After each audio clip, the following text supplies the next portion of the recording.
Hi friends, this is Arcanix, and in this video I want to talk about my early impressions on the endgame for Path of Exile 2. For context, I'm a Path of Exile 1 player with thousands of hours in the game. I play a lot of endgame, I play a lot and spend a lot of time in PoE 1 leagues, and I was super excited for the implementation of Path of Exile 2 endgame, the change to the Atlas design. I was curious about the changes to difficulty and the difficulty spikes, as well as being able to die in a map and that costing you the resources in the map. And so I was really curious and figured I'd record some of my first impressions on this. I'm currently in T8s, T9s, so working my way up, and I've definitely felt the start of the difficulty curve there is starting to hit hard. And so, speaking of difficulty curves, in the beginning, the first tier of maps feel quite forgiving for not having a resistance capped. When I play PoE1, I don't even think of dream of starting T1 maps without capping my resistances. I'm aware that you can in a softcore environment, but the amount of portals I could burn that early could be so problematic for me and my experience that I wouldn't even dream of it. So because of that, I always try to cap them ASAP. But really, I don't think I really started capping my res till I got to like T5, T6, and that was just because I wanted to, not necessarily because I felt like I had to. Which was really interesting because, you don't really feel that way in the campaign either. So it felt really good to be able to just progress slowly, especially because the loot wasn't great before the buffs as well. Backtracking in maps is also a thing for sure, but this has been acknowledged by other devs, so I'm just moving on to my other thoughts for now. The Delve biome Atlas design feels very interesting, and I think it will feel better even as we get some more maps as well and biomes. I really have gotten tired of some maps like Augury or Seeps, but I really enjoy some layouts like Oasis or the beach map, Springs I believe, and Val Factory. I really enjoyed those layouts. Some are more problematic than others, and the infamous lever map is interesting. What I like about the lever map, unironically, is after I open those doors, the environment of the center with the light falling down feels good, but it's also like an arena where you get to fight the last three rares of the map, and they're definitely there. But definitely having to clear around to open the levers. Like, I see that being problematic on a long-term period of time, but it doesn't actually bother me. We have certain layouts like that in PoE 1. Like, I don't know if I can remember their names, but there's like a map where you have to open like 4 levers to just open the door to the boss. And this feels like that, but I mean, you can also just die and that would break the map, right? The loot buffs make rares feel very rewarding as well. Map bosses are almost triple, if not more, in rewards. You really feel incentivized to get better at map bosses.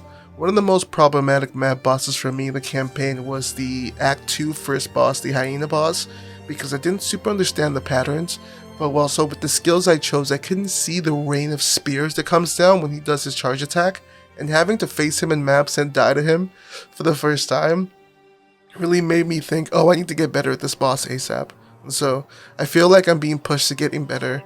But also, as you push through maps, you realize that if there's a map boss in a map and you want to do that map, you're not, even if you have a quest line to like clear T4 maps, if you have a higher map like a T6, you want to put that map where the boss is, because that even makes the boss juicier and drop more waystones and help you even speed up your progression and even help you just like sustain waystones. So I don't know how I feel about that so far, but it feels really good. T7 maps onward as well, I can still feel the growing power of difficulty from monsters. The fizz hits are like harder, and higher monster density and pack size means more potential hits. And so I'm having to cover different bases of my defense. I'm running like a 50% evade with armor, witch hunter, and I did switch to sorcery ward too early on my witch hunter, and I realized that so early. I was like, oh, I can take Ellie hits, but I'm taking so much more fizz damage. I'm evading so much less, especially with the different monsters for rares having an individual accuracy rolls. So evasion feels a little bit different in this game, but I'm enjoying the growing power of difficulty. I can see it being annoying if I get one-shot often, but I haven't been one-shot as often as I would have expected so far. We can talk about map mechanics as well. So I've been doing a good amount of breach whenever I see it, and I think that breach, if your PC and build can handle it, is amazing for loot and density. It's probably the closest thing to PoE 1 we have in PoE 2. The Breach rares feel as good as Legion rares in PoE 1 if you did a lot of Legion. They drop a lot of Waystones. I also like the implementation of Breach letting you focus on clearing and killing more monsters, and not necessarily feeling like a race against time like it did in PoE 1 if you didn't get the Breach open slower node. I think the default opening pace feels really good, because it feels like, hey, I could just go on the left side of this breach, keep clearing, and not feel like I missed out on so much rewards, which feels great. Expedition feels good as well in a different way. Obviously a different base pace than Breach.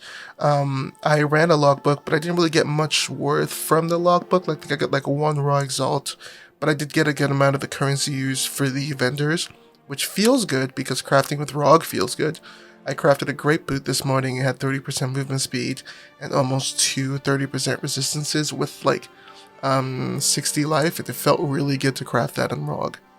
Chaos damage is definitely increasing as the curve and difficulty increases, so I feel like I need to pay more attention to capping it as I go higher in difficulty.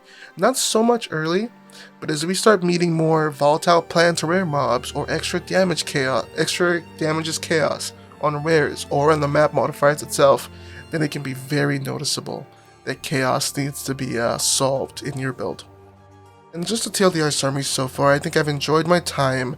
I can be in a flow state like in PoE 1, but then I meet certain mob types and rare modifier combinations that can stop that flow state. And I feel like this was their design goal whenever I heard Jonathan talk about what they wanted maps to feel like, and so I'm fine with that and I accept it.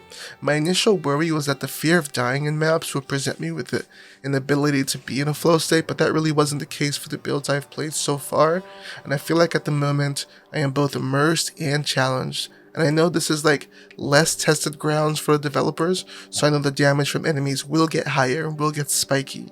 And I do expect to start feeling some more shots because this is less tested ground, but I've set expectations for that, and I'm enjoying myself so far. Hey, if you enjoyed this video, make sure to leave a like and sub, and I'd love to know what your thoughts are in the comments on your thoughts on maps so far if you're there, or your thoughts on the campaign as well. And I hope you guys have a great day.